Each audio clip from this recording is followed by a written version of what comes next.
সামনে রমজান শরীফের মাস আসছে, আল্লাহ আমাদেরকে এক মাস রোজা রাখার তৌফিক নসিব করবেন। আল্লাহ বেঁচে থাকবো কি জানি না, মালিক আপনার কাছে ভিক্ষা চাই, যদি বেঁচিয়ে রাখেন এক মাস রোজা রাখার তৌফিক আমাদেরকে দেবেন আল্লাহ, এবং কবুলিয়াতে রোজা রাখার তৌফিক দেবেন আল্লাহ।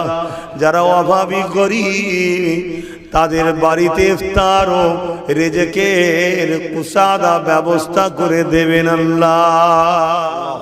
আমিন।